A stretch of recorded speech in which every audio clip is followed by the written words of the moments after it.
Vamos a pasar a otro paso. Esto es un bien muy extraño, un poco intangible, porque ahí están los palos y se supone que le ayudan al clima y que están vendiendo créditos y a veces no se sabe quién los tiene, pero ¿cómo es la historia? ¿Esto es real o no? ¿Sirve o no? ¿Se puede vender o no?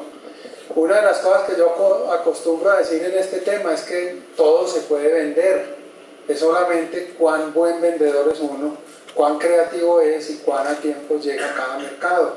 Y pongo este caso, este señor salió un escándalo hace, yo no me acuerdo, por ahí unos 4 años.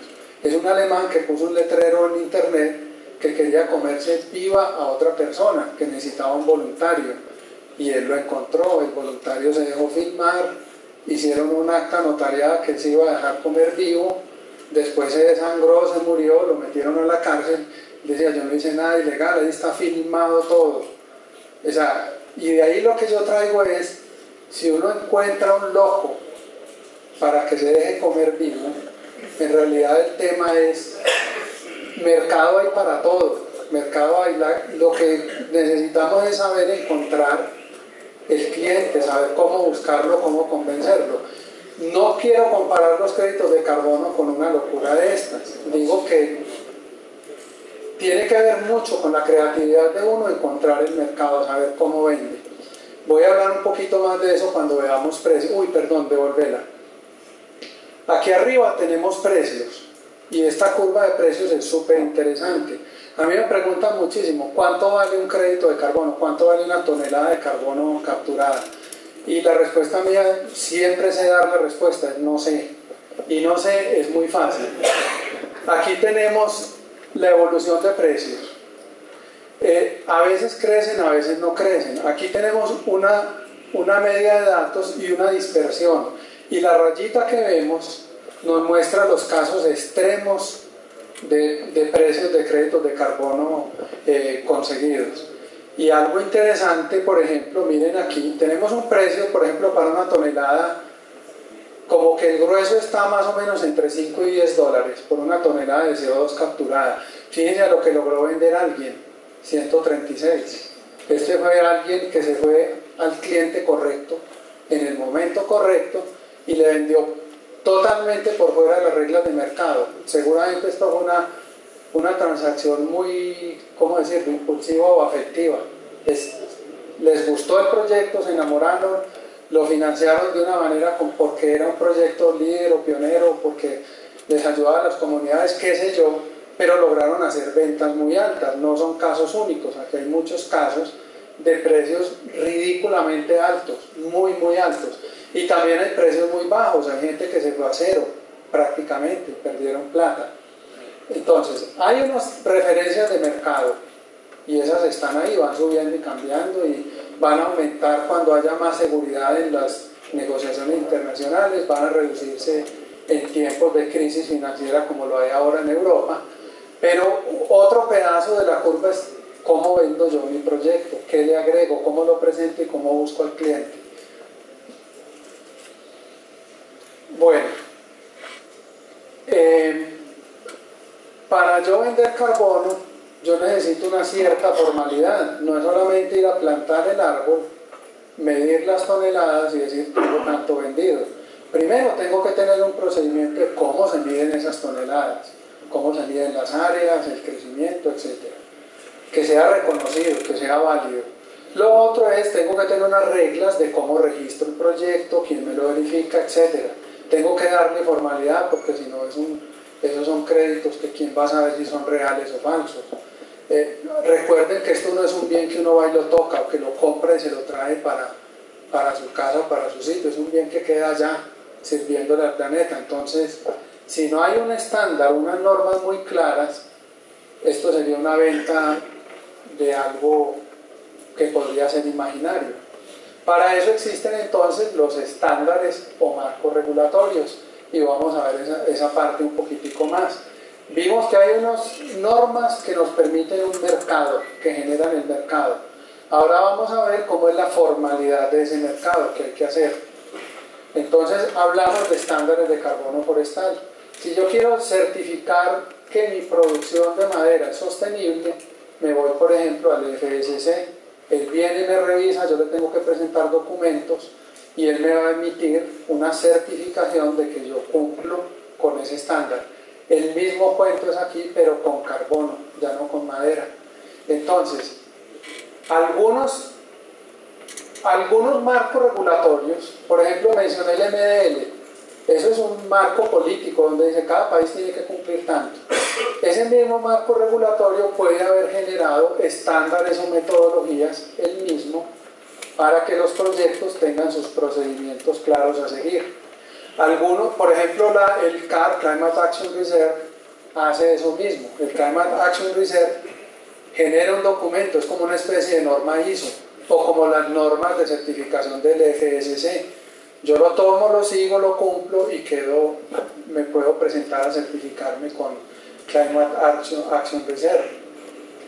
El MDL es un marco regulatorio y en vez del mismo generar las reglas, le dijo a cada proyecto, genere las reglas y si a mí me gustan, yo las apruebo y las pueden seguir usando de ahí en adelante otros proyectos. Entonces puso la carga de generar las reglas del procedimiento de registro en los propios proyectos. Entonces generar lo que se llaman las metodologías para carbono MDL. Después a un grupo de instituciones se les ocurrió crear un estándar, se llamó inicialmente Voluntary Carbon Standard, estándar de carbono voluntario, y ahora le cambiaron el nombre a estándar de carbono verificado. Cambió de nombre porque lo empezaron a utilizar algunos marcos regulatorios. No se volvió para uso, no solo voluntario, sino también de cumplimiento, de uso obligatorio.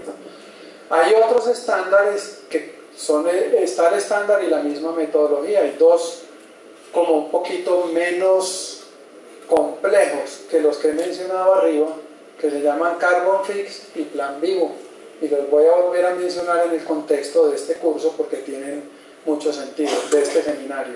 Un segundito. Hay algunos que son metodologías, por ejemplo ISO, pero esa metodología no terminan diciendo usted tiene tantos créditos de carbono, solamente dicen sí, usted midió bien su carbono y ya, pero no generan un valor de mercado, porque ahí ya uno no sale a decir ya vendo y estoy cubierto por la norma ISO. Al menos no sería una venta formal, sería una venta informal, que también es posible, lo explico un poquito más adelante. Y hay también, por último, estándares asociados. Todo esto que mencioné es puro carbono, puro carbono. Algunos de esos estándares le piden a uno una cierta, algunos no, de hecho todos, que haya también un capítulo, pero apenas un capítulo de temas sociales, de temas de no usar especies invasoras o modificadas genéticamente. Pero en cambio, este estándar es un estándar asociado que dice, yo me voy a fijar mucho también en el tema de biodiversidad, de manejo de bosques y de comunidades. Entonces, hay algunos proyectos, especialmente los que son muy grandes, que utilizan dos estándares. Dicen, uso este para carbono para poderlo vender. Y uso estos estándares de clima, comunidad y bosques para protegerme de problemas, que después no venga aquí un periodista a decirme que le estoy robando a los pobres, o quitándole la tierra a los indígenas, o llenando el planeta de eucaliptos. Entonces, un doble uso de estándar lo puede blindar a uno. En algunos casos especiales, no quiere decir que siempre se necesite eso. Aquí están los estándares, cómo se usan. Aquí tenemos, por ejemplo, el Voluntary Carbon Standard se tragó realmente el mercado, es el que está liderando ahora la gran mayoría de proyectos, inclusive no solo forestales, sino otros también. Y quienes usan el Voluntary Carbon Standard, que son la gran mayoría, la mitad de ellos, un poco más de la mitad, también hacen CCB. Hacen CCB porque probablemente ustedes lo saben, que estamos en el gremio de los reforestadores, que la reforestación tiene una reputación no muy merecida, pero una reputación no buena, de que estamos dañando los suelos, la biodiversidad, etc. Eso se hereda y se ve aquí, en que la gente está obligada a demostrar su inocencia. No es que le tienen que demostrar que es culpable, es al revés. Nosotros tenemos que demostrar que somos inocentes de hacer daños ambientales. Por eso hay tantos proyectos que usan esa doble validación, esa doble estándar. Bueno, otra curva de precios, pero aquí está comparando los distintos estándares que acabo de mencionar. Algunos de ellos han logrado precios muy altos y esta curva es loca. Ahí es donde yo digo eso que decía del caníbal, es increíble. Miren, por ejemplo, gente que ha hecho ventas de carbono sin ningún estándar. Solamente pongo un caso. En el CATI donde yo trabajaba hay una reforestación como de 6 o 7 hectáreas. Esas 6 o 7 hectáreas la pagan una tribu indígena de los Estados Unidos. No sé por qué, no sé cuál es su motivación. Pero ellos pagaron la reforestación completa. No es mucha área, son 6 o 7 hectáreas. Pero no es este precio, inclusive el precio es mucho mayor. Le pago $2.000 por hectárea. Ya, y usted móntela y me manda fotos de vez en cuando. Es la única garantía que ellos tienen de que ese carbono existe. Lo hicieron por motivación de carbono, eso es lo que yo sé, no sé adentro qué más habrá. Sin estándar, y esta gente logró algunos precios, y a veces uno ve con algunos estándares, por ejemplo el CCX, y se cayeron a cero, a pesar de que han seguido unas reglas. ISO, yo mencioné que ISO no es precisamente para vender créditos de carbono, eso es una certificación, como que se certifica la contabilidad de carbono al interior de una empresa. Sin embargo, hay gente que ha vendido con estándares ISO. Esto hay que mirarlo con un cierto cuidado. De esto tan bueno, sí dan, pero no dura.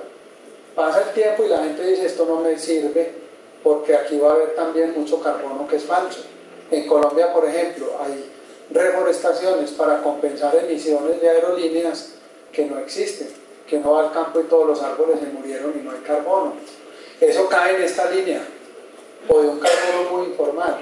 Con el paso del tiempo el mercado se depura y aunque sabemos que se pueden hacer grandes negocios sin importar el estándar, yo diría que habría un consenso entre la gran mayoría de la gente que trabajamos en el mercado de carbono de que nos vamos por estándares sólidos, que hagamos las cosas muy bien hechas, porque si no tenemos el riesgo de conseguir dinero, pero lo más probable es que lo perdamos, que no consigamos nada. Entonces, usar estos estándares MDL o CDM en inglés, BCS, CAR, estos de acá, este ya desapareció, eso es recomendable. Otro bueno es Carbon Fix, pero es muy nuevo. Bueno, tipos de proyecto. En la parte forestal, esto es una mención muy rápida, hay no solo reforestación, mencioné también que hay conservación de bosques en pie, aquí tenemos el pedazo que le toca al mercado.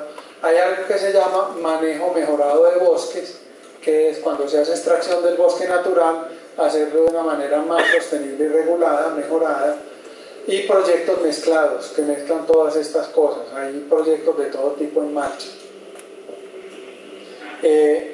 Hay mercados informales, exacto como el que les mencioné de la tribu indígena en Estados Unidos, como la aerolínea que mencioné.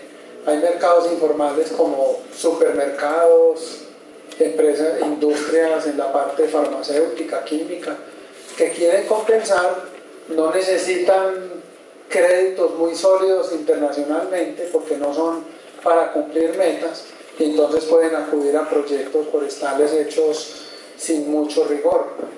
Esos mercados informales tienen un problema, y el problema es esta desinformación de cómo se hace cómo funciona el proceso, quién lo puede certificar, cómo se hacen los cálculos, quién lo respalda. Como hay tanta desinformación, entonces algunas empresas se comen el cuento y se quedan con solo decir, una ONG por aquí me compensa mis emisiones, pero nunca saben si eso que está compensando sí existe, si los árboles están en pie, si crecieron como dijeron que iban a crecer, si no volvieron a vender el mismo carbono. Piensen en esto. La verificación o la certificación no son rastreables. Uno va a ir a ver después dónde está ese carbono y muchas veces no existe. Eso no es necesariamente malo, probablemente algunas cosas han dejado para el clima, pero tampoco es necesariamente bueno. A mí me queda mucho la duda de si yo hago el balance de si ha sido bueno o malo. Creo que hay potencial de que nos vuelva a hacer un daño al sector, porque si el mercado de carbono tiene muchos fraudes, van a decir, ah, sí ven, esos reforestadores no hacen nada bien, nos dejaron lleno el país de pinos, que acabaron con los suelos, etcétera, etcétera, y este va a ser uno más de esa lista. Bueno, un poquito de cómo es el modelo de negocio, ya hablando de esa oportunidad real, cómo es que uno diseña un proyecto de estos de carbono hasta llegar a venderlo. Básicamente el proceso clásico es, uno empieza con una idea de proyecto, dice, yo voy a reforestar o estoy reforestando X 1000 o X cientos hectáreas, y tiene su idea pues de proyecto, el cual no avanza mucho más. Con esa idea se va y busca capital semilla, unos fondos, o pueden ser donaciones. Si uno tiene buenos enlaces con ONGs internacionales o con fondos de ayuda internacional, de ahí puede colectar unos dólares para refinar más la idea, para darle más solidez técnica. Avanza en la formulación, incluye nuevos socios. A medida que van avanzando, normalmente los proyectos se dan cuenta que ese cuento es muy complejo, que se necesita más plata, entonces eso es un vórtice que va creciendo. Necesito traer más socios, esos socios a su vez quieren más dinero, y la idea se va plasmando. Y algunas de las empresas pueden buscar más fondos vía vendiendo de antemano los créditos, hacen una venta a futuros, así como cuando uno le venden a un apartamento en planos. Uno puede decir, dentro de X años voy a producir tantos créditos de carbono, y los vende baratos ahora porque todavía no los tiene en la mano. Entonces hay eso que se llama preventa. Y después entrar en el ciclo que es validación, o sea que un estándar de estos internacional le reconozca el proyecto, registrarlo para que quede en una base de datos internacional que le asegura que ese proyecto existe, que genera créditos y va a darle trazabilidad al carbono, y al final emiten los créditos de carbono, que ya puede ser que yo ya los tengo vendidos, en los pasos en que me los compró hace años, o puede ser que me vaya al mercado abierto a venderlos. Hay también un proceso especulativo, y este es otro que ha hecho un poco de daño al sector forestal en algunos lugares. Llega una empresa con nombre extranjero, llega con buen dinero, con buenos contactos a nivel de ministerios, a nivel de regiones, y dice, vamos a hacer un megaproyecto, 30.000, 100.000, 300.000 hectáreas de plantación en el país. A todo el mundo le abren los ojos y es como el embajador de la India, todos se comen el cuento. Y sigue avanzando el proyecto hasta que en algún momento todo el mundo se da cuenta que eso no existe. Y el dinero que se hizo ahí, captando créditos futuros, donaciones, aportes de instituciones, haciendo negocios de preventa, de pronto se perdió, se fue, y quedó herido el sector forestal, porque no van a decir fue un ladrón por allá dedicado a bolsa de manera ilegal, sino un proyecto forestal que fracasó. Eso ocurre, lo hemos visto ocurrir en distintos estados. Esos son los procesos como que yo podría tipificar más, de manera más clara en este momento en términos de carbono forestal. Bueno, en la conferencia anterior hablaban de los productos básicos o commodities. Este es un commodity. Esto es un producto básico, ahí está una tonelada de carbono, tiene un mínimo de diferenciación según el estándar, o algo de diferenciación, pero la gran mayoría del flujo de dinero que ocurre en un proyecto forestal va para intermediarios. El costo de producción es alto, pero el ingreso que recibe el que genera el proyecto es bastante bajo, muy marginal, comparado con lo que se lleva toda esta curva, los intermediarios. O sea, esto realmente, la capacidad de conseguir dinero es en cuanto es uno capaz de escalar en toda esa cadena de comercialización, porque si no son otros pulpos que compran y revenden los que se llevan nuestro esfuerzo, que es muy lento de construirlo, se requieren muchos años para generar créditos de carbono en plantaciones. Bueno, aquí hay un esquema como lo que presentaba anteriormente, ocurre mucho de una manera gráfica. Básicamente hay un propietario o una asociación de propietarios. tienen su idea, normalmente consiguen, usualmente primero el apoyo de una fundación o una organización no gubernamental, básicamente porque en el fondo todos los proyectos forestales tienen un impacto social y hasta ambiental positivo. Entonces es fácil de que haya ONGs capaces de acompañar a estos proyectos de reforestación. Y en algún momento adelante encuentran un inversionista, puede ser con el gobierno o puede ser con el inversionista, se genera algo que se llama un acuerdo de compras futuras. Esa es una manera clásica de operar. Y se implementa el proyecto y luego los beneficios se distribuyen entre los dueños de la tierra. Entonces cada uno recibe su pequeño capital. Esto permite romper un problema grande que tienen los proyectos forestales, y es el de escala. La pregunta va a surgir inevitablemente, entonces la respondo de una vez: ¿cuál es el área mínima para uno hacer rentable un proyecto forestal? Esto yo he dicho varias veces que es muy complejo, que es muy largo y que es costoso. Bueno, usando un estándar muy fuerte como el MDL o el BCS, que son los principales que yo he mencionado, un proyecto de carbono no debería tener menos de unas 800 hectáreas o 1000 hectáreas. Más o menos ese es como el límite. No doy un límite exacto porque depende de muchas circunstancias: cuál especie, tasas de crecimiento, cuánto domina la gente la silvicultura, etc. Y si usamos el estándar Carbon Fix, que es otro más reciente, más pequeño, menos pesado de cumplir, hay proyectos registrados en Costa Rica, Panamá, creo que Honduras, Ecuador, en varios sitios de África, de hasta 200, 250 hectáreas. Ese sería para mí entonces el límite menor observado de tamaño de proyecto de reforestación. Ese sería lo mínimo para yo meterme con esa idea. Si tengo menos, no le gaste el tiempo, a no ser que me logre asociar con otros y crear ya un paquete de este tamaño. Bueno, a medida que yo voy aumentando el tamaño del proyecto, se me mejora mucho la rentabilidad, y aquí tengo que desarrollar estas ideas más o menos claramente antes de meterme en el negocio. Yo lo que recomiendo, primero, es hay que entender un poco cómo funciona, algo más allá de lo que yo simplemente estoy mencionando hoy, un poquito más de cómo se desarrollan los estándares, cuáles son las reglas básicas, y solamente meter dinero cuando se llega a algo así, bueno, aquí no está mencionado de hecho, a demostrar una regla básica que hay en los proyectos de carbono forestal que se llama adicionalidad. ¿Qué quiere decir adicionalidad? Yo tengo que demostrar como desarrollador de proyecto que si no fuera por el carbono, yo no soy capaz de hacer ese proyecto. Ese es el resumen. Eso es lo primero. Mientras yo no tenga esa demostración, que se hace siguiendo un documento, una guía, no vale la pena invertir en el proyecto. Mucha de la gente que ha fallado es porque o no tuvo el asesoramiento correcto, o se metió sin saber en qué se estaba metiendo e invirtió más dinero de la cuenta en el momento que no debía.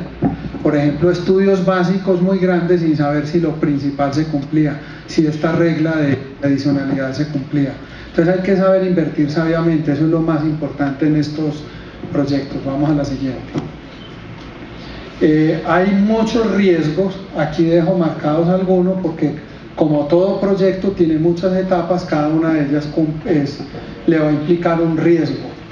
Y esto es lo primero, uno no tiene que pensar si tiene una buena o mala idea de proyecto, es estos riesgos como se ven en el telón de fondo de mi proyecto. Sigue. A medida que yo voy venciendo riesgos y etapas, los precios que yo logro conseguir son mucho mayores. Si yo tengo un proyecto ya registrado, por ejemplo acá, como está Procuenca en Manizales, Chinchiná, en Caldas, yo puedo tener unos precios muy altos. Pero si tengo apenas una idea de proyecto y empiezo a vender créditos, obvio que los voy a vender en una etapa más temprana, en un valor mucho menor. Entonces tengo que tener en cuenta esta evolución del precio. Bueno, preguntas clave, voy a pasar rápido por eso, ahí les quedan escritas de cuáles son para un proyecto. Y esto es interesante, hay oportunidades, pero no en todos los casos. Como yo decía, uno tiene que saber cuándo salirse. Eso es muy importante en el tema del carbono. Cuándo no vale la pena seguir. Aquí es donde estaba el tema exacto de la adicionalidad. Vamos adelante. La adicionalidad ya la expliqué, de qué se trata. Y también esto lo estaba diciendo, aprovechar la experiencia ajena, tomar contacto con gente que falló y saber por qué fallaron, qué fue lo que no les funcionó. Documentar todo lo que uno hace, estos son procesos muy rígidos. Entonces, cuando uno empieza a desarrollar, tiene que tener todas las bibliografías, todas las opiniones técnicas bien colectadas y buscar fondos o apoyos de proyectos e instituciones. Bueno, y termino dando algunos casos que han ocurrido en Colombia que son interesantes, que muestran que por lo menos para algunos ha habido una luz al final del túnel. El más famoso es Procuenca, tienen más de 8.000 hectáreas ya registradas, ganando créditos de carbono. Es un proyecto muy bonito porque es un proyecto sombrilla, o sea, los productores tienen pocas hectáreas, las agrupó este proyecto en grande y ya está registrado. Argos hizo un proyecto con Teca, es una empresa privada trabajando en tierras propias, también está interesante. Aquí hay unos Sabanas del Caribe, queda en Córdoba, muy bonito, proyecto sombrilla, incluye producción de caucho, sistemas silvopastoriles y plantaciones puras. Es un proyecto muy interesante de visitar también. Hay otro proyecto de ONFI internacional en Magdalena Bajo Seco, había comenzado como alrededor de las plantaciones y de los negocios de pisano en la costa atlántica, luego se separó, pero es un proyecto sobre plantaciones forestales clásicas. Y aquí hay uno que se validó recientemente en el BCS, Azorpar, y es con puras especies nativas. Y en el abanico ahí vienen bastantes, o sea, el tema no es el gran boom, no es el que va a enriquecer, no le va a dar un gran cambio o vuelco al sector forestal en plantaciones, pero da un aporte y yo creo que tiene una oportunidad, como digo, sabiendo invertir sabiamente, saber cuándo sí y cuándo no hay oportunidades. Ahí vienen unas fotos, esto era Sabanas del Caribe al inicio, vamos adelante. Aquí ya empezó a establecerse el sistema silvopastoriles, están muy recientes, aquí van algunos arbolitos. Aquí hay plantaciones de caucho recientes, plantaciones de roble y teca, también tienen abarco. El proyecto está basado en estudios que ha hecho Corpo ICA, la CBS, en la región. Esta es la meta, montar sistemas silvopastoriles como esto, plantaciones de caucho como esta. Y aquí hay otros casos que les quedan escritos con proyectos más pequeños, mucho más pequeños. Y adelante, creo que ya estamos al final.